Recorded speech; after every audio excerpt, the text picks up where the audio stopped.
皇上，黑狐的飞鸽传书。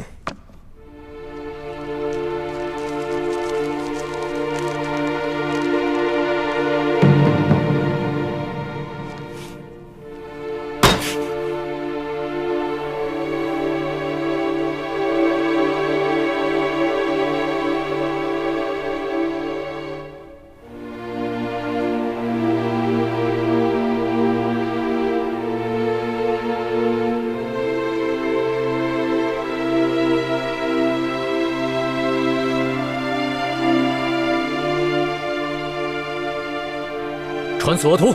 这。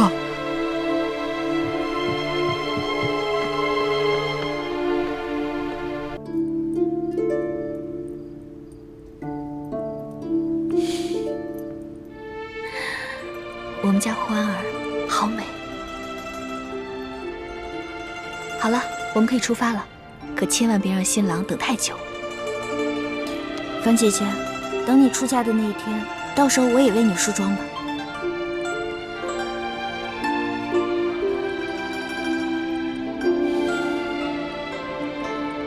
我这辈子怕是会和雪姐姐一样，都不会再嫁人了。我和雪姐姐心中的那个人，怕是都是不可能。可我们既然不能跟心中认定的那个人在一起，怕是这辈子 不会再嫁给别人。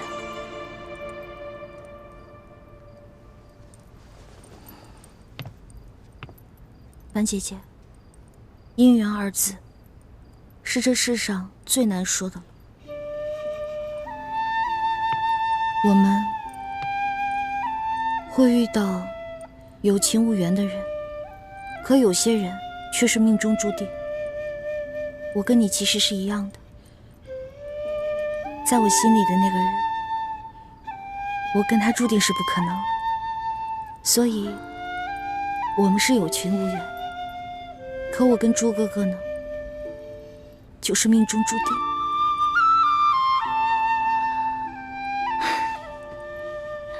好了，既然你决定放下心中那个人，决定要嫁给大师兄了，那就不要再去想他了。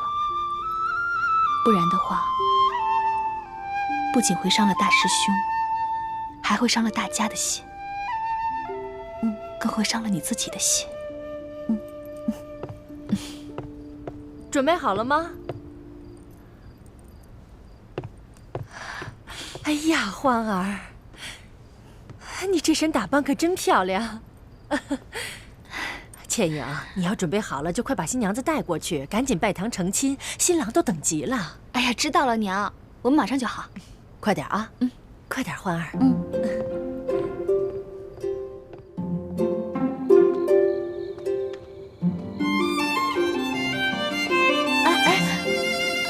我不想盖这个盖头了，什么都看不见。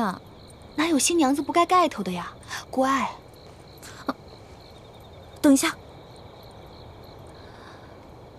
这是谁放的孔明灯啊？哎呀，好了，别看了，小师妹，大伙都等着呢。哎，我怎么没看见雪姐姐啊？你能不能帮我去找一下她，劝劝她吧？毕竟我出嫁，她也该陪陪我啊。好，那我去叫她，也劝劝她，把以前发生的事情都放下。那你可在这乖乖等我啊。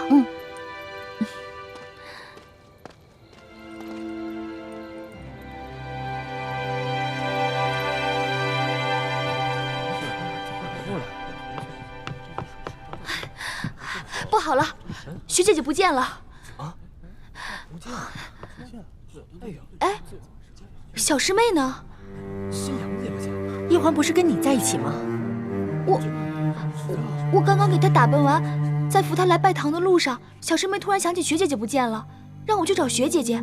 结果我这学姐姐没找着，回来路上小师妹也不见了，我还以为她自己来大厅了呢。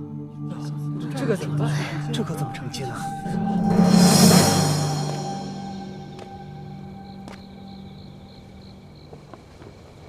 嗯。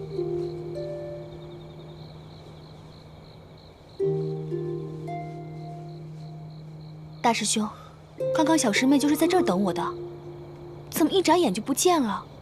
薛姐姐也不见了，他们该不会是被人给掳走了吧？不可能，以倾城的武功跟易欢的轻功，没有人可以不动声息地把他们给掳走。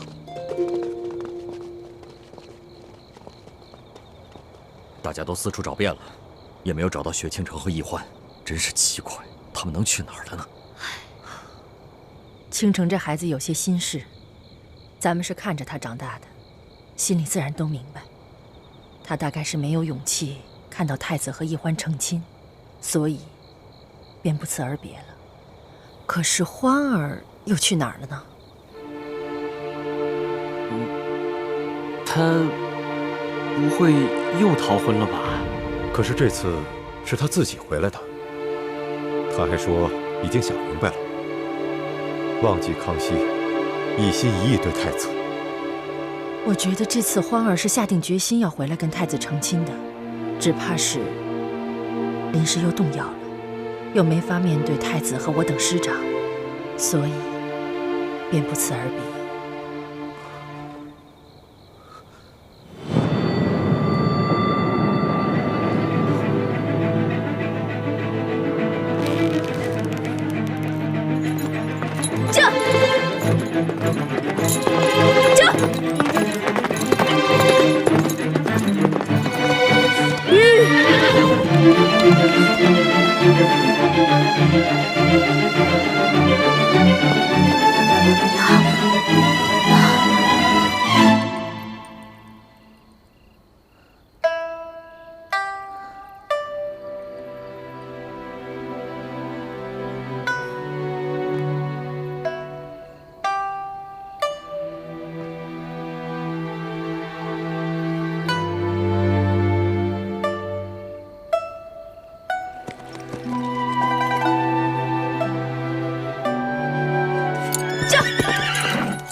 老大，你终于来了。你这穿的是明朝的新娘服吧？真美。你看到了，今天是我大喜的日子。你这么着急来见我，是想当面祝福我呢，还是想趁机把明珠谷的人一网打尽呢？都不是。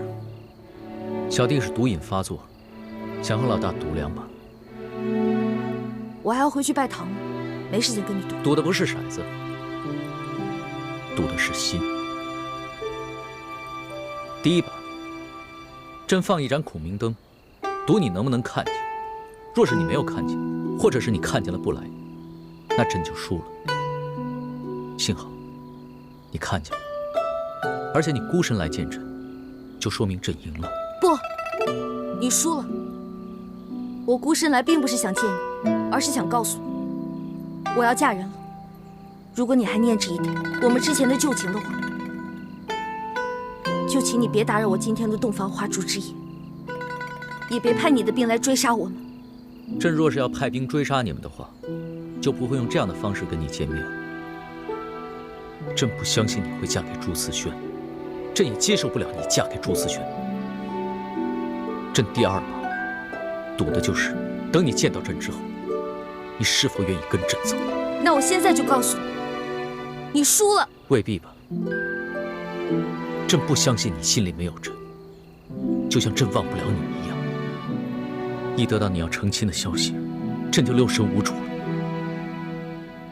朕不会让你嫁给朱慈轩的，朕也不会让你再离开朕的身边。你怎么知道我今天要成亲了？因为你我是同月同日生，又是结拜兄弟，所以心有灵犀一点通啊。你别骗我了，我跟你只是同月同日生，可我跟朱哥哥却是同年同月同日生，我跟他的缘分不比你强吗？我问你，是不是我们谷里还有你的奸细？老大，不对，欢儿，复明是不会成功的。你与其等着做什么朱明的太子妃，不如做我大清的皇妃。你虽是汉女，但是朕可以给你抬一个旗级。你虽然当不了皇后，却能得到朕的专注。我现在已经不是你的老大了，你也不再是我的龙小弟了。我们两个结拜，对你来说不过是一时兴起的玩笑，而对我来说，就是一场梦。如今梦醒，我们都不要再这样继续下去了。我根本就不想要你的什么专宠，跟我一点关系都没有。你走吧，今天就当是我们最后一次见面。别再口是心非了，朕不相信你的心里没有朕，要不然的话，你为什么要在成亲之夜偷偷的跑出来见朕？你快走吧！你现在再不走的话，被我爹跟师傅看到，你可就完了。你看看，你还是那么关心朕。今夜你不跟朕走的话，朕是绝对不会走的。你简直就是个无赖！你现在拿下一个真龙天子，拿下一个95之尊啊！真龙天子、95之尊，那是对别人而言，在你的面前，以前朕是你的龙小弟，以后朕是你的男人。走开！走开！走开！你打吧，你打死朕吧！你要么打死朕，要么跟朕走。我恨你！我恨你！我恨你！我恨你！我恨你！你现在让我怎么办？我该怎么办？我已经发过誓，我心里不能再想你了。如果我再想你的话，那我就一辈子吃糠咽菜，穿粗布麻衣，变成一个丑女人了。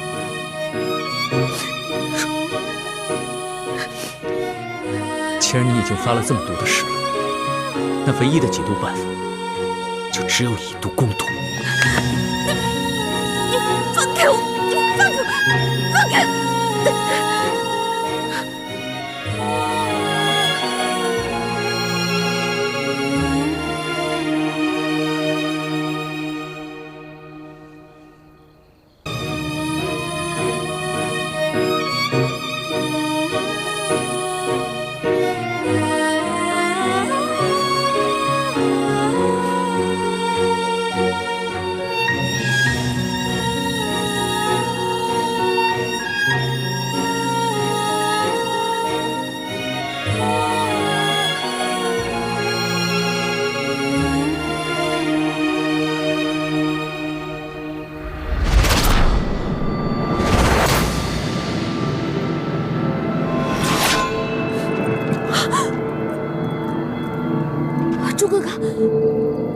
朱哥哥，你答应过我的，你不会杀陆小弟的。可你也答应过我，会心甘情愿地嫁给我，一心一意对我。欢梅，其实你昨夜走了，就不该回来，不该给我希望，又马上让我绝望，不该把我最幸福的一刻变成最耻辱、最伤痛的时刻。对不起，对不起，对不起，朱哥哥，我也不知道为什么。只要你别杀他，我现在就跟你回去拜堂成亲。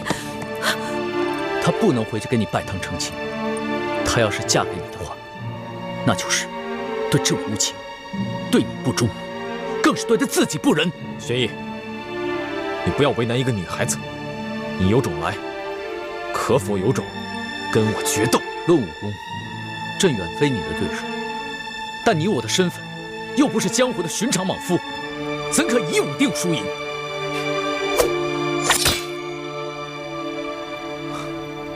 若你我争的是天下，自然不该以武论输赢。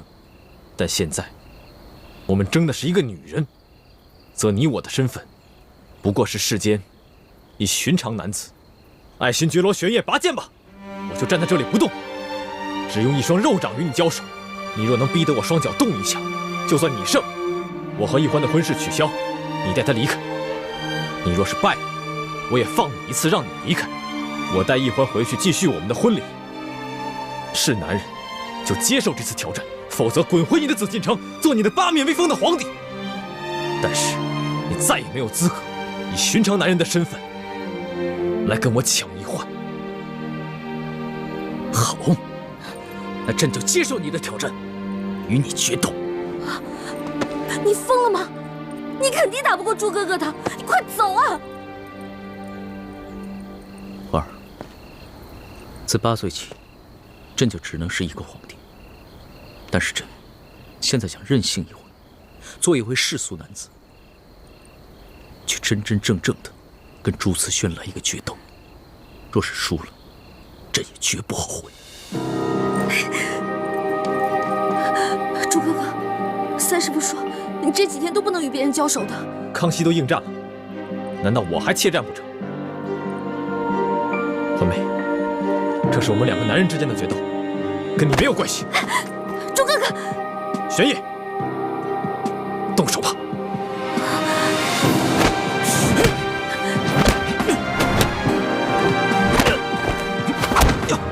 龙小弟，朱哥。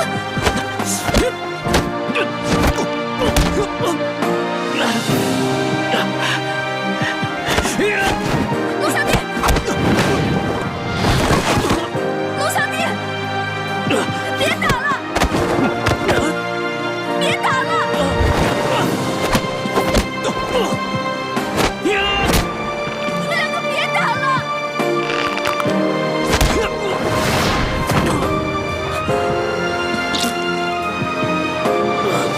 玄烨，你现在明白了，做皇帝，你或许比我强，但做男人，你永远比不上我。所以，你还是认输吧。朕绝不认输！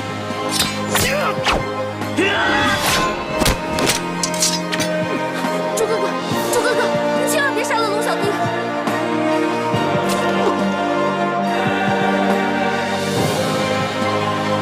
朱哥哥，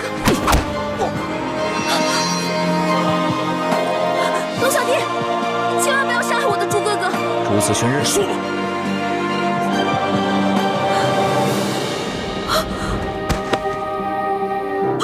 朱哥哥，朱哥哥，朱哥哥，你醒醒！朱哥哥，朱哥哥，你醒醒啊！朱哥哥，朱哥哥，朱哥哥！花儿，他已经输了，你跟朕走吧。不，他是因为我逃了婚，练功的时候走火入魔了。他私下放了我，犯了蒙规，所以受了鞭刑60下。现在和你决斗，又加重了伤疾。否则在平时，纵使有10个你也打不过我朱哥哥的。朱慈轩身受重伤，还要跟朕决斗，如此意气用事，怎么能成就大事？那你呢？孤身一人前来寻我，难道不是意气用事吗？花儿，朕不是意气用事。出来吧！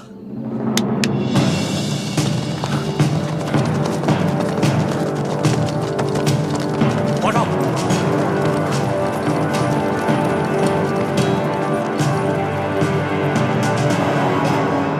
原来你早就安排好了。花儿，朕想做你的男人，但是朕更是大清的皇帝，朕在任何时候都不能意气用事。倒是朱慈轩，明明受了重伤，却还只把心思用在你我2人之上。他过来的时候，没有发现林中有埋伏。那你现在想干嘛？你想杀了我朱哥哥吗？花儿，朕不想骗你。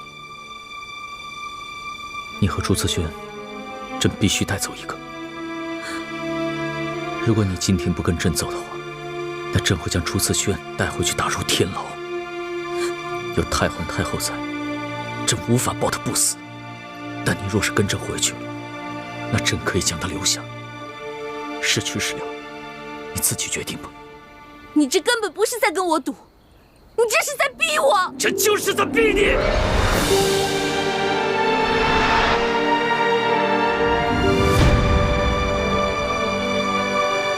因为朕输不起，朕不能没有你，朕更不能眼睁睁地看着你去嫁给朕最大的敌人。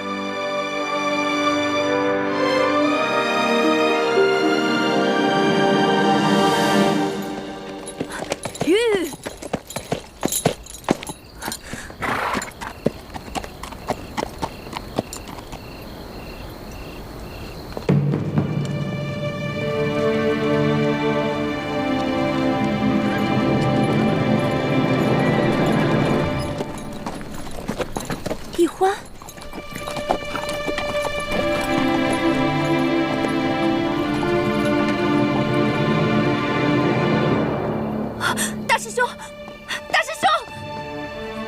兄，大师兄！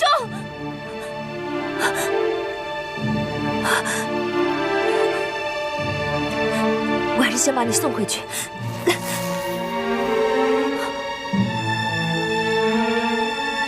这是师父们发的信后弹。不行，我不能带大师兄回去。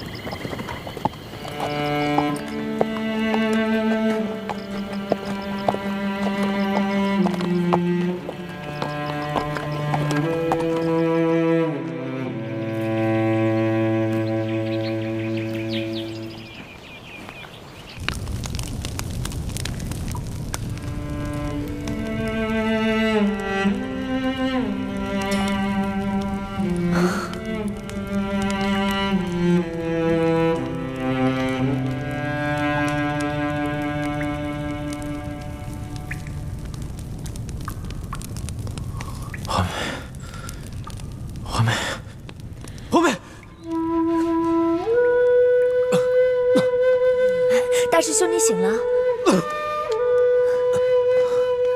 你醒了，大师兄。怎么样了，大师兄？好点了吗？倾城，我这是在哪儿啊？大师兄，你昏迷了3天3夜，都快把我急死了。你昏迷前是不是跟人交手了？你忘了三师父的嘱咐，在你伤好之前不能交手，不然你的伤会缠绵不愈的。欢梅呢？欢梅现在不在这儿，师父们在找你，还发出了信号弹。我没有把你带回去，因为我怀疑咱们明珠谷可能有内奸，所以康熙才会这么快就……我不想知道内奸是谁，我现在什么都不关心，我只想知道欢梅去哪儿了。大师兄，她是不是跟康熙回宫了？大师兄，你别这么激动啊！你告诉我，她是不是跟康熙回宫了？好，我告诉你，你可别太激动啊。那天我打算永远离开你们，可是我离开山庄没有多久，我发现天空中有孔明灯，我就猜到是康熙去找奕欢了，就悄悄跟了去。结果我看见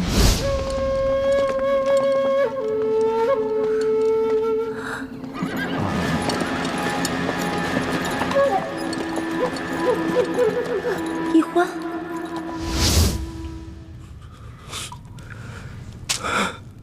为什么？为什么？他为什么要跟康熙走？为什么要骗我？为什么要这样子羞辱我？为什么？为什么？为什么？大师兄，为什么？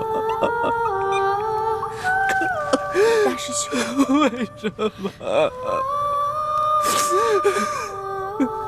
哭出来了，心里就会好受。为什么？为什么？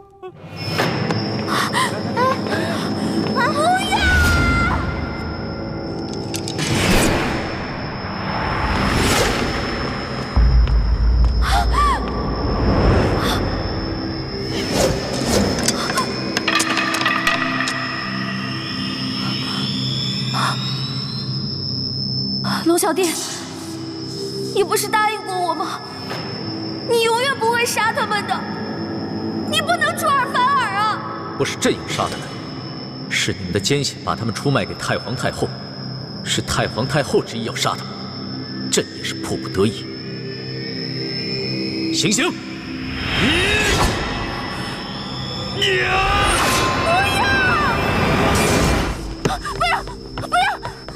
师叔姑娘，你怎么了？我没事，做了个噩梦。先下去吧。是。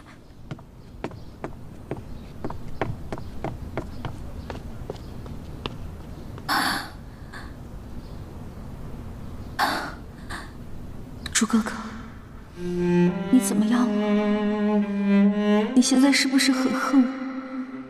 以为我无情无义的抛下了你，跟着康熙走了呢？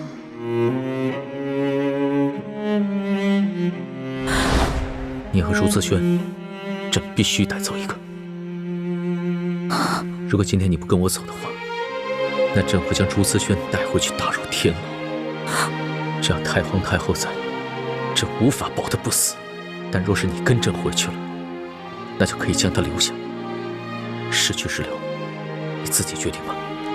你这根本不是在跟我赌，你这是在逼我！这就是在逼你，因为朕输不起，朕不能没有你，朕更不能眼睁睁地看着你去嫁给朕最大的敌人。朱哥哥，我没有言而无信，出尔反尔。我一来是为了救你，二来是为了查清龙小弟为什么能对我们这边的情况了如指掌。我们明珠谷是不是还有奸细？你能原谅我？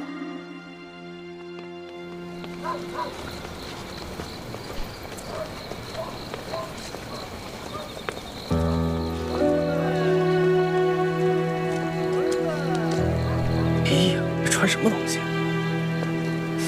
这人怎么穿这样？哎呀，这不前朝服饰吗？真是少见。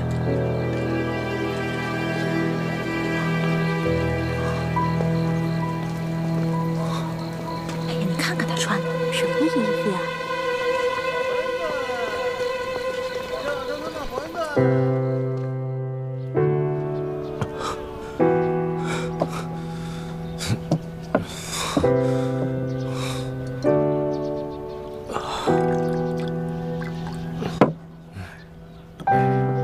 又一个喝多的，你看看。是。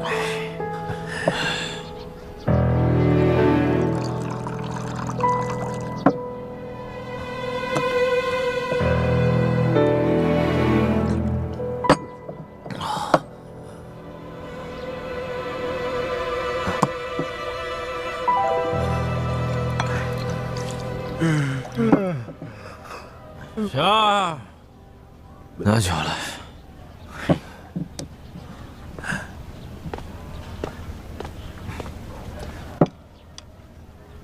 客官，你这都喝了一晚上了，还能再喝吗？你还有钱再喝吗？连你也看不行，你以为我没钱吗？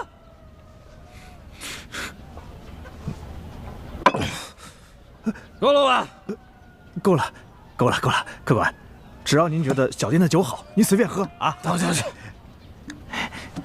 啊！哎呦，你看这人胆儿真大呀！竟然敢穿前朝的服饰。对，你看还穿着新郎服呢。哎，咱们走。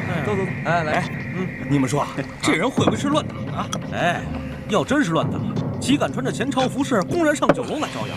我看不是哪个戏班的戏子，就是个疯子。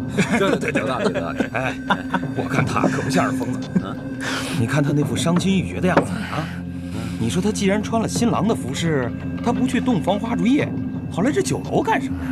对，我看呐，一定是新娘嫌他不中用，将他赶出去了。我跟你们说啊，这说不定是这新娘子别有所爱，逃婚去了。那这个男人岂不成了一个大乌龟？王八！给我滚！他说什么？给我滚！哎呦喂，敢让大爷滚，爷现在让你滚，你滚！呀！好汉不吃眼前亏，咱们撤，快撤！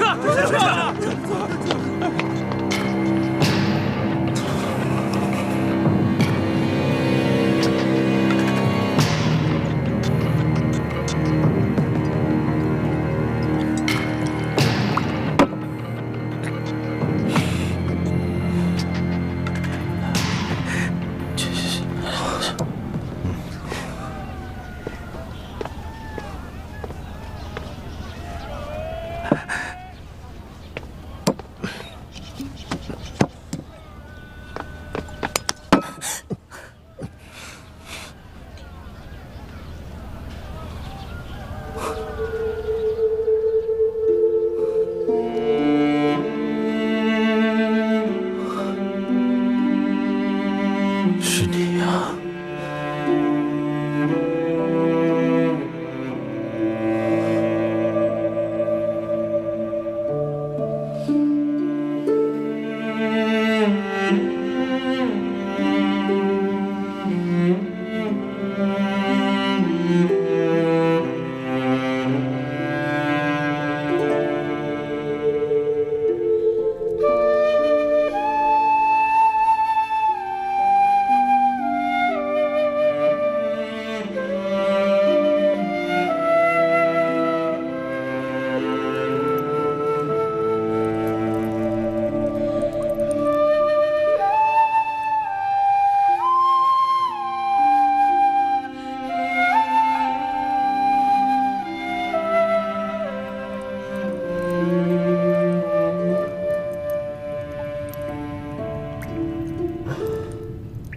酒，我要喝酒，给我酒，给我酒，我的酒呢？哎，我的酒呢？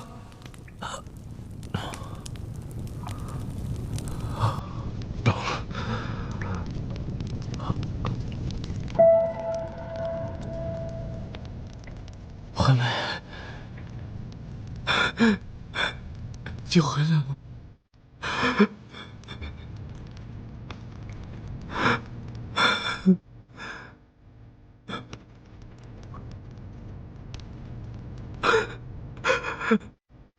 大师兄，你醒了。惠美，你怎么叫我大师兄了？你不是最喜欢叫我猪哥哥吗？好，既然你喜欢，那我就叫你猪哥哥。猪哥哥，我们成亲了。我们先和解，再成礼。能成亲？好。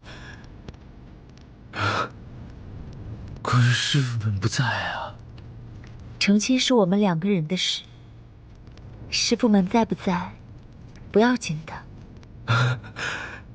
好，我们成亲，我们成亲。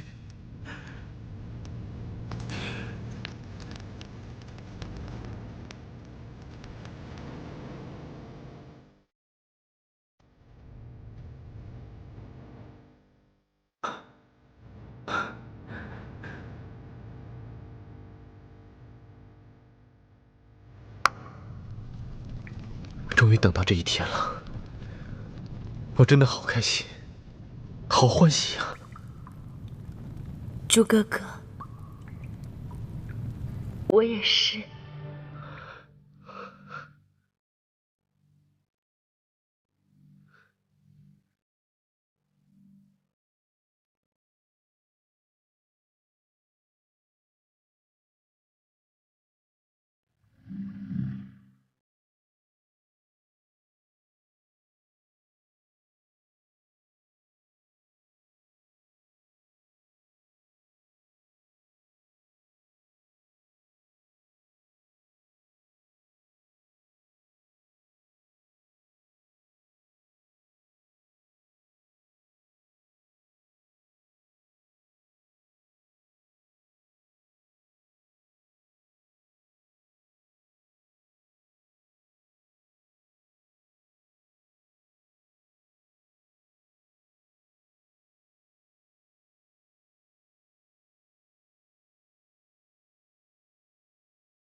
大师兄，你别再想着小师妹了，小师妹已经跟着康熙走了，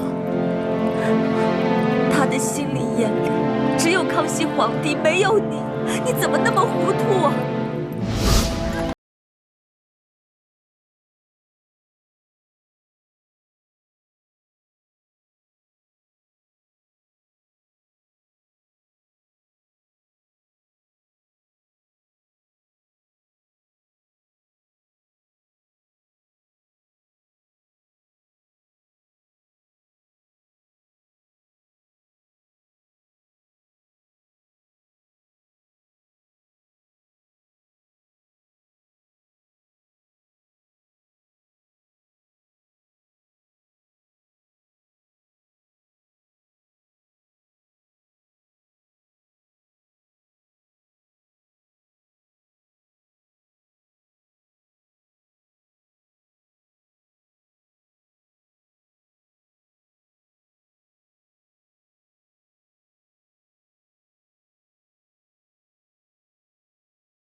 这是真的，倾城亲眼所见，他们一起走了。不要再折磨你自己了，一直真爱你的人是倾城我呀。这么多年，倾城一直默默地爱着你。我理解你，我懂你的心。大师兄，就让我嫁给你，做你的新娘，一辈子和你在一起，关心你，爱护你。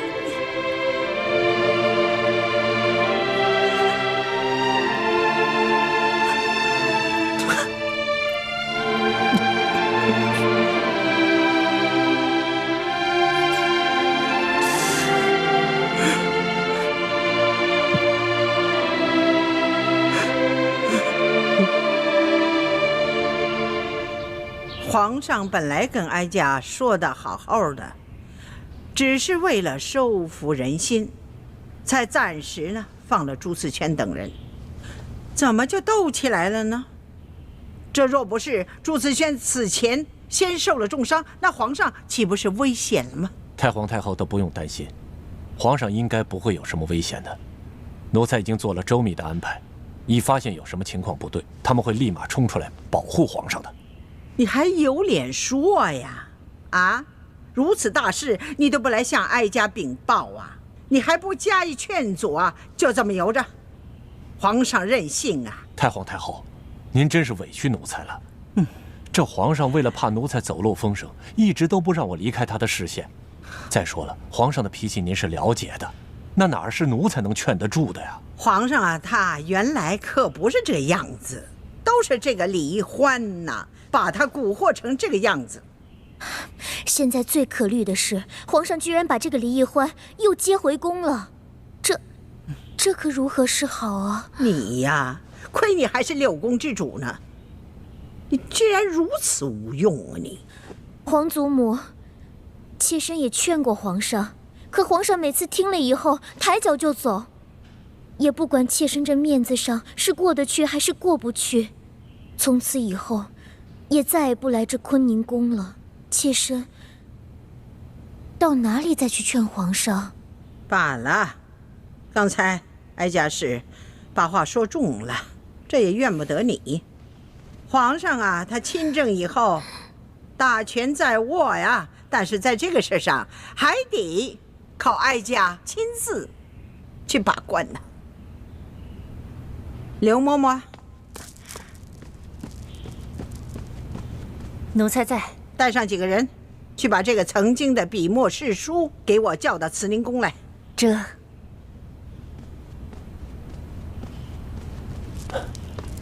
太皇太后啊，您要见着李宜欢，那奴才也不方便待在这儿了，奴才就先告退了。万一要是传到皇上那儿，皇上会怪奴才多嘴的。你也去吧，以后再有什么事情，还得要你及时向哀家禀报啊。这皇上真的身边不能缺少像你这样的忠心耿耿、不怕给皇上纠错的人呐。多谢太皇太后，奴才告退了。奴才告退。哎呦，这个李玉欢呐，居然还敢回来，真把这紫禁城当成想来就来，想走就走啊？有这么随便的吗？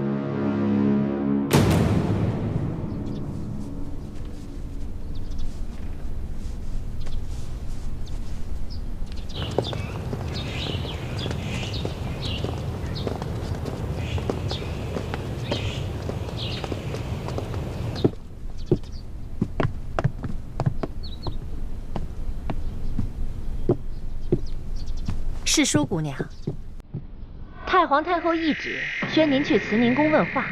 这个老太婆宣我前去，一定是想杀我，我可不能这样傻乎乎的去送死。好呀，我正好也想向她老人家请安呢。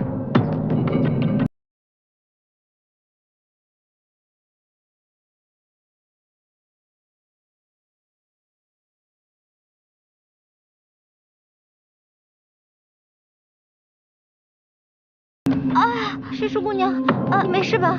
不好，是淑姑娘肚子疼，得赶紧传太医。是淑姑娘，你这病发的也太巧了。太皇太后刚一传诏，你就病了。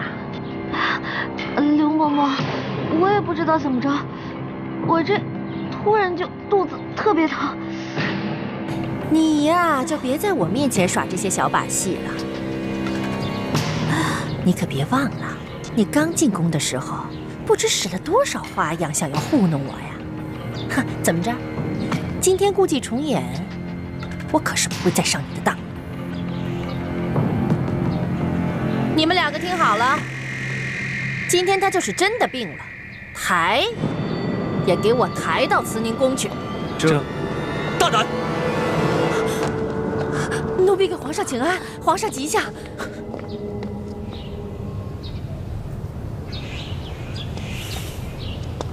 传太医，刘嬷嬷，你的胆子很大呀，居然敢对世淑姑娘如此无礼！奴才该死，奴才该死！是太皇太后，她要宣世淑姑娘去慈宁宫的，请皇上恕罪啊！好了，你去回禀太皇太后，就是世淑姑娘病了，等她病情好转了，朕再陪着她去给太皇太后她老人家请安。是。走。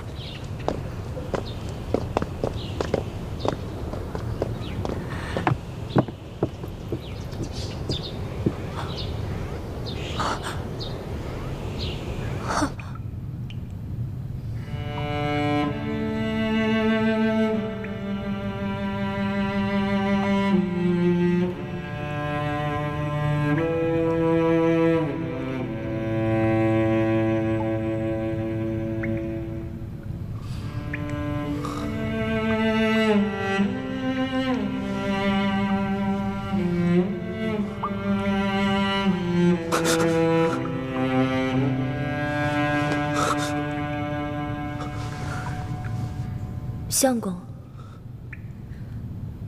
你怎么了？相公，别这么叫我，别这么叫我，我求求你别这么叫我。我们已经成亲了，我不叫你相公叫什么？你还应该叫我娘子呢。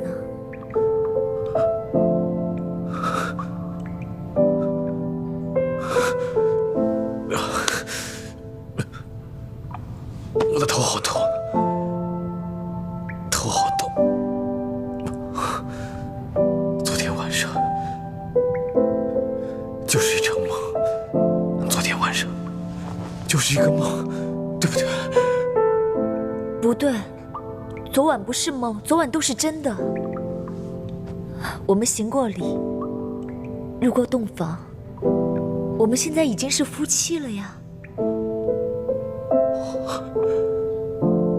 我竟然背叛了小师妹，我还有什么资格去爱她啊？还有什么资格去爱她？相公，你没有背叛她，是她先背叛了你。她逃了你的婚，跟着康熙走了。她带给你作为一个男人最大的耻辱。她现在已经是康熙的女人了，不可能再回来了。不会的，环妹不会骗我的。她跟康熙回宫是有苦衷的，她不可能嫁给康熙的，她不可能这么对我。相公，你醒醒吧！你看看你背后的伤，这都是你为他才受的鞭刑。你的伤还没有痊愈，你就忘了疼吗？难道你又忘了他任由你昏迷在荒山野岭，自己自私的跟着康熙走了，去追寻他自己的爱情，根本就不顾你的感受。别说了，别说了！你不要再自欺欺人了！别说了，别说了，你别说了！别说，别说了！你不要叫我相公，我也没办法把你当我的娘子。我的心里只有环妹，只有环妹，再也装不下其他的人。是我不配做你的相公。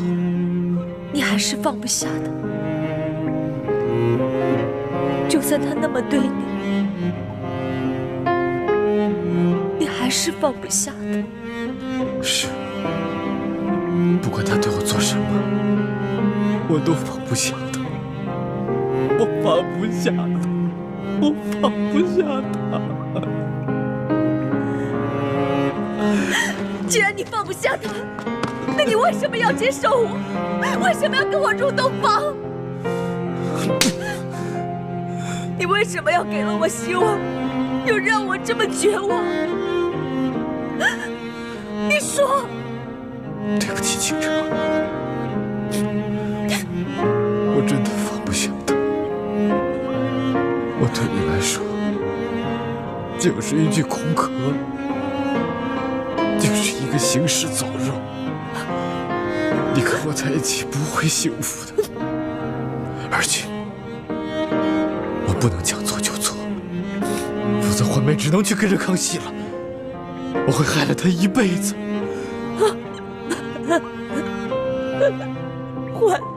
环妹，你口口声声只知道环妹，为什么环妹做了什么事情你都能够包容她？那我呢？不管我怎么对你真心，你都不接受我，你都在逃避我。我已经把我自己的一切都给了你，你却跟我说那是一个错误。你考虑过我的感受吗？你为什么要这么对我？为什么？为什么要这么对我？清澈，我什么都给不了你，那你杀了我吧！你杀了我吧！其实我早就不想活了，我这样活着好辛苦啊！我不能让义父失望，也不能让朱明联盟的人失望，我连死的资格都没有。我求求你，杀了我吧！你杀了我，对我来说是一种解脱。杀了我！我求求你杀了我！我真是想不到，朱慈轩，你对我竟然能绝情到这个地步！你还是我的那个大师兄吗？那个从小对我最关心、最温暖、最呵护我的大师兄吗？我本以为把自己嫁给你，就能永远跟你在一起，哪怕你不爱我，我不在乎。我只想跟你在一起，关心你，照顾你一辈子。可我万万没有想到，你居然对我说，你宁愿死，都不愿意接受我。对不起，对不起。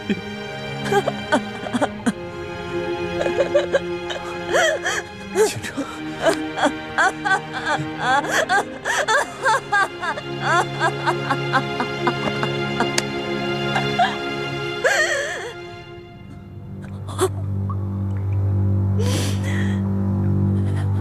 我薛倾城今日对天盟誓，此生我薛倾城绝不再对朱慈轩有情，有违此誓，犹如此惨。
启禀皇上，世淑姑娘脉象很好，没有什么病啊。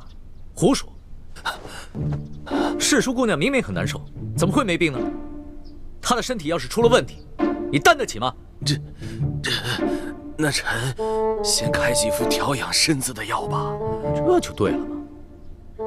世淑姑娘啊，她的病很严重，明白了吗？臣明白了，臣明白了。那臣这就去煎药。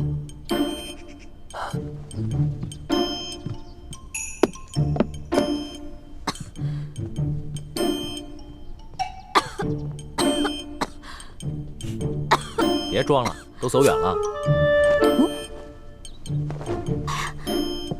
你小点声，要是被太皇太后知道了，又该找我麻烦了。你放心吧，太皇太后那边有朕担着呢。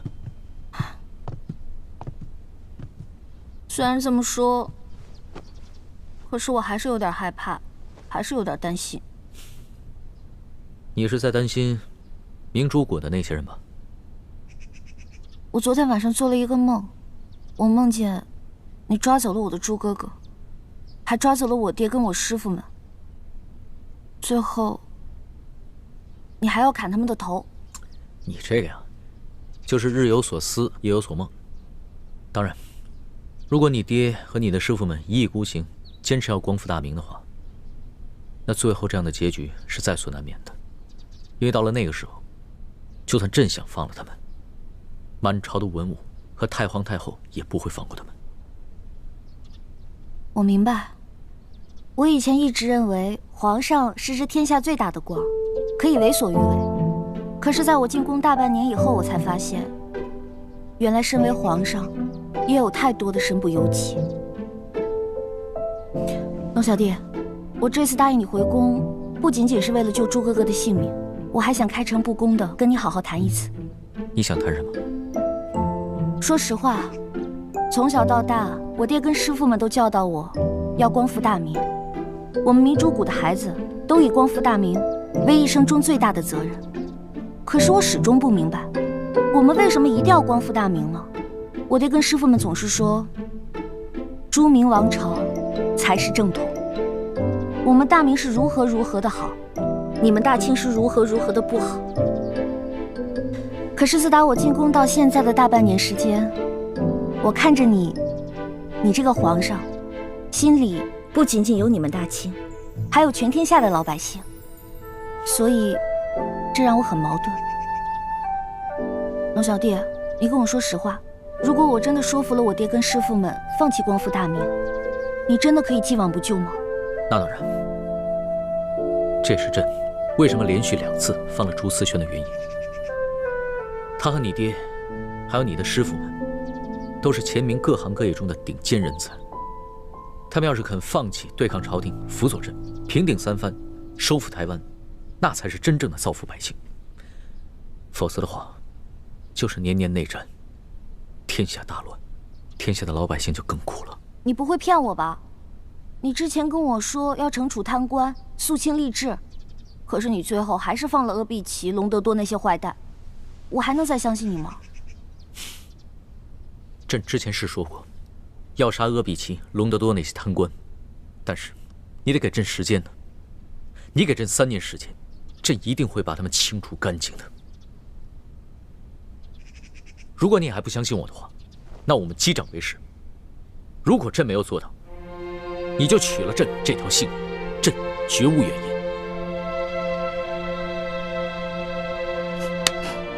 我相信你，龙小弟。不过，你也得给我时间。我觉得要说服我爹跟师傅们放弃光复大明，这比你诛杀阿碧琪、隆德多那些坏蛋要更难一些。朕明白。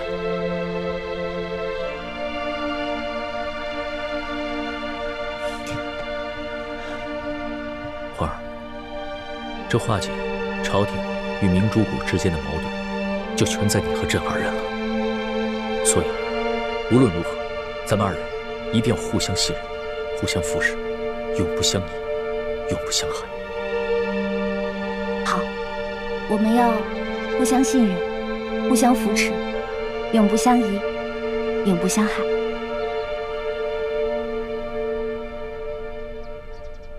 皇上说，诗书姑娘她病了，等诗书姑娘身子好了，再来拜见太皇太后。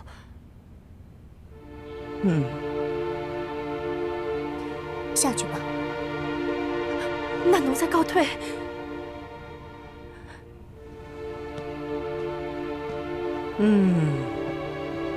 这当年连女色误国之事要重蹈覆辙了吗？皇上吉祥。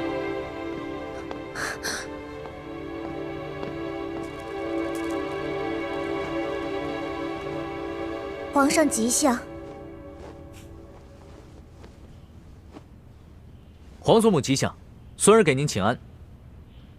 哀家可是受不起这大礼呀。先起吧。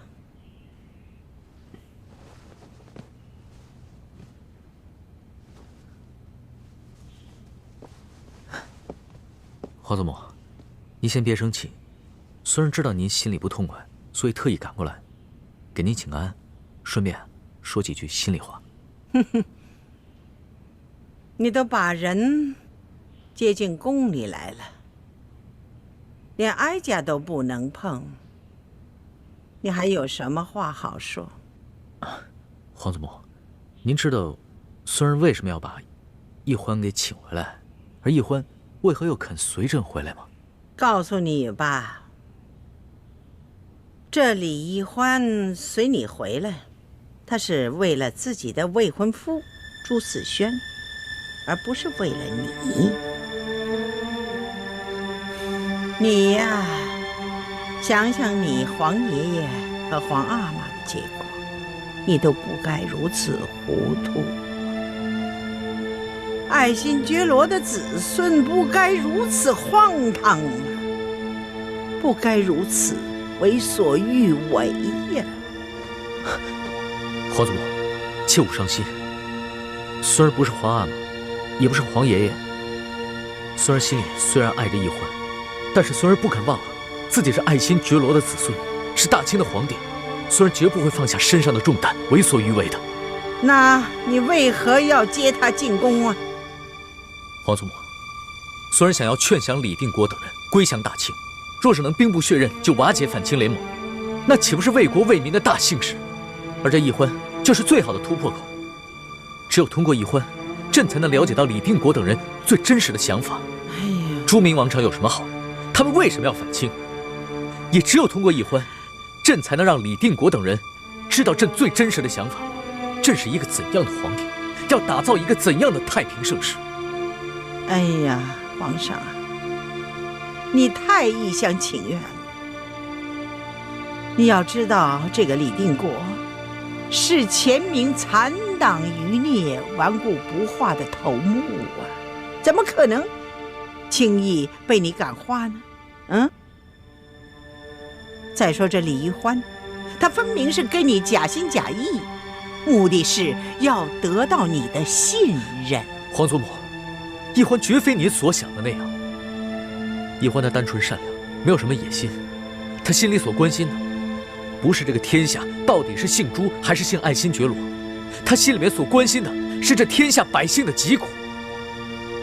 而且，他对朕的真心，朕能感受得到，还有他对朕的情谊和对朕殷切的期许。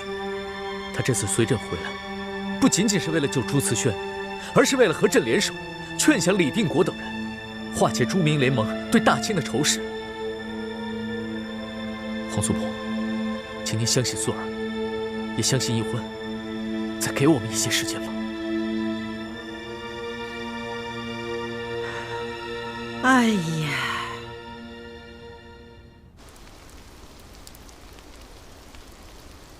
奕欢又回到紫禁城，去见康熙了。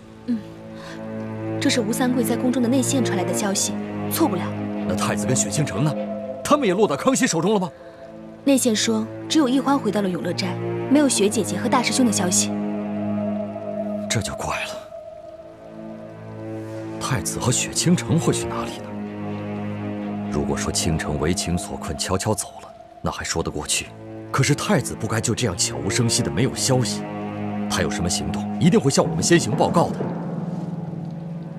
那会不会是太子看奕欢回宫去找康熙了，所以也前回宫去找奕欢？此事事关奕欢的名节，还有太子的尊严，所以他不愿意告诉我们这些事长。唉，真没想到，这奕欢，他居然是非不明，敌我不分，真是让人痛心呐！大师父，奕欢虽然任性，但还不至于是非不辨，敌我不分。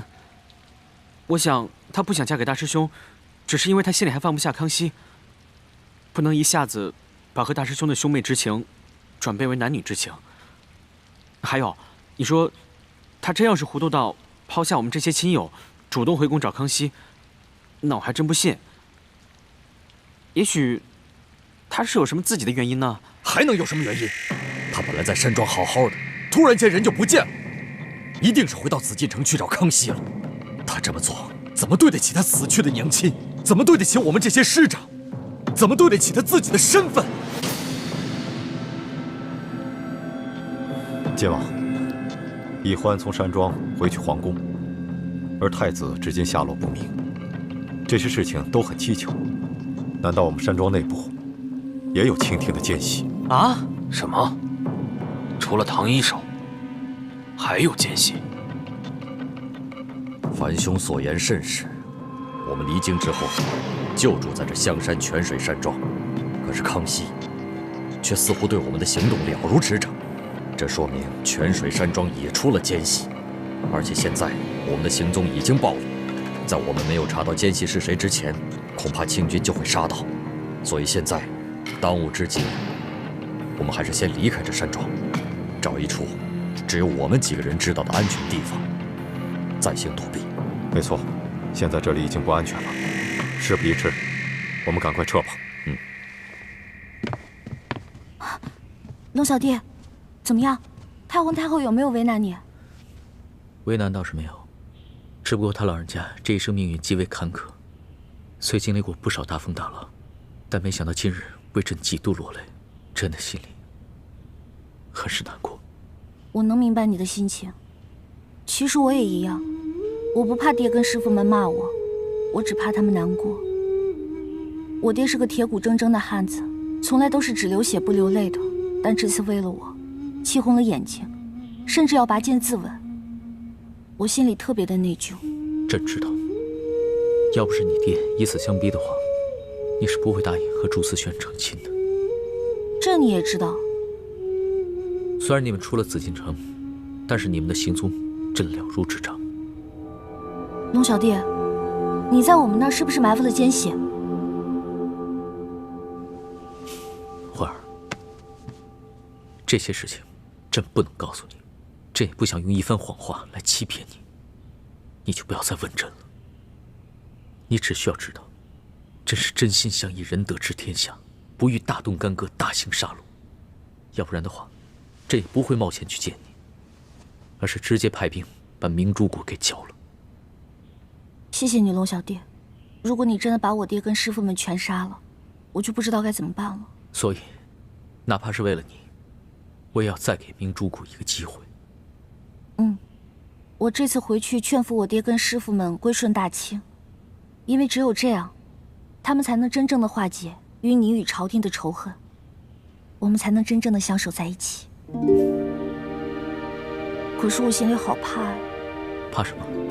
我知道这次回去劝降他们，肯定困难重重，他们肯定不会听我的。我怕他们会把我锁起来，如果那样的话，我们两个就再也见不到了。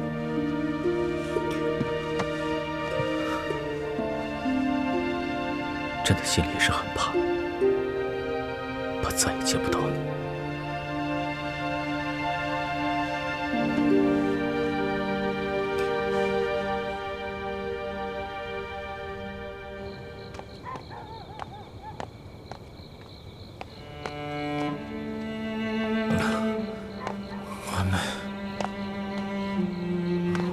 我对不起你，我对不起清城。像我这样的人，根本就是一个禽兽。